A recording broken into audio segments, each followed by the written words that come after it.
semuanya. Saya akan ngajak bapak-bapak, ibu-ibu semuanya bertamasya tentang tabayun melalui satu halaman demi halaman Al-Quran.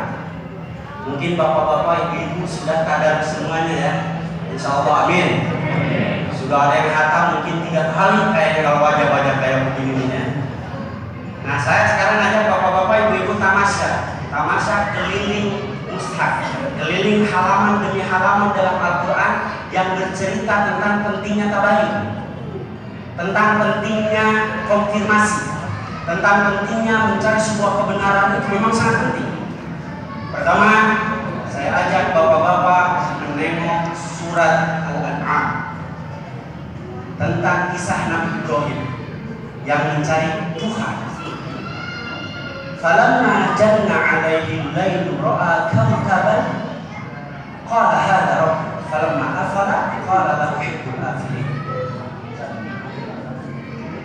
Kalau nggak salah ayat 70 juz 7 kalau nggak salah. Ada Al-Hafiz, tenang saja, jadi kalau salah nanti dibetulin. Di dalam ayat itu dikatakan bahwa Nabi Ibrahim sampai mencari Tuhan kemana-mana. Ketika malam tiba dan melihat kaukaban, mungkin apa ya, bintang-bintang kira-kira ya. Hadza rabbi, wah ini Tuhan saya. Tapi ketika tidak ada, ketika menghilang, kalau maaf qala ini bukan Tuhan saya. Tidak cukup sampai di situ. Langkah pertama lihat itu, langkah kedua dicari lagi. Falamma ra'al qamara bazigan qala hadza rabbi. Lihat lagi bulan, dia bilang ini Tuhan saya. Falamma afala qala la illam yahdini rabbi la akunanna minadh-dhalin. Lihat bulan yang mungkin pada bulan purnama, wah ini Tuhan saya. Tapi ketika itu pun menghilang, lenyap, tenggelam, ya Allah, kalau saya tidak mendapat hidayah darimu, saya akan menjadi orang yang paling sesat. Falamma ra'a asy-syamsa bazigatan qala hadza rabbi. Ada lagi matahari yang lebih besar. Falamma afalat, ketika tidak ada, qala ya qaumi inni bari'un mimma tusyrikun. Wahai kaumku, aku tidak mau musyrik bersama kalian.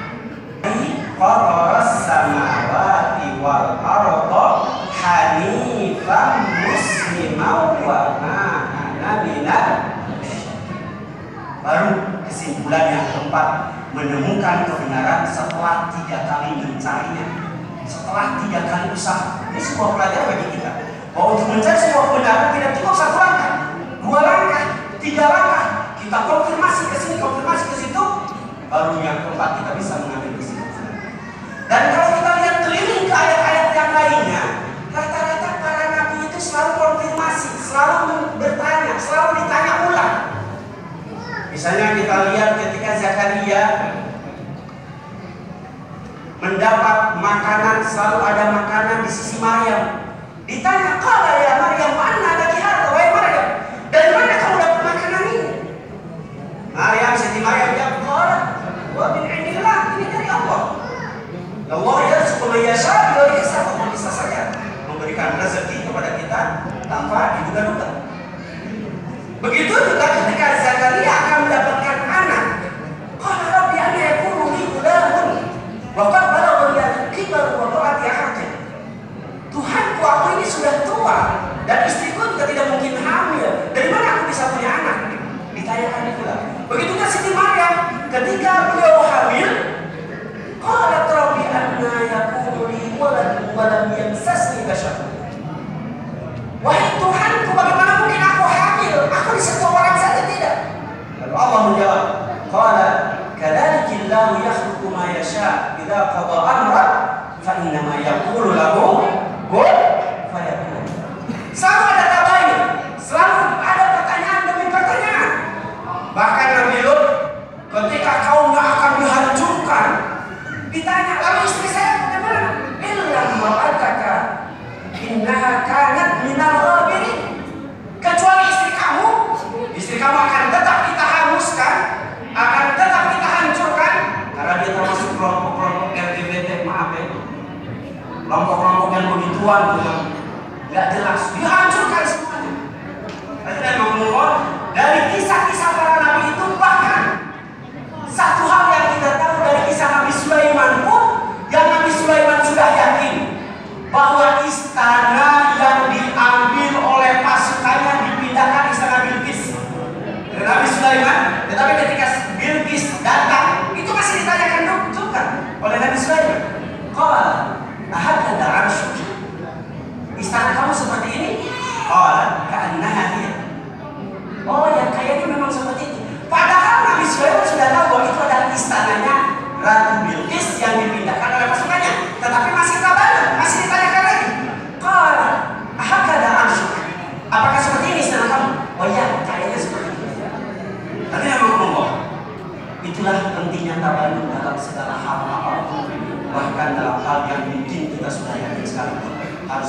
cari kebenaran.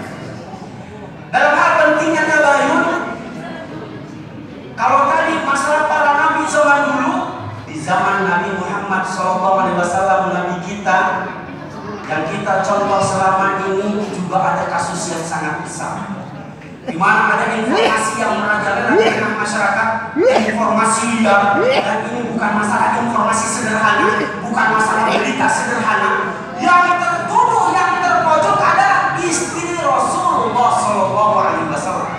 Yang difitnah adalah istri Rasul, yang mendapat cobaan adalah istri Rasul. Bayangkan informasi yang begitu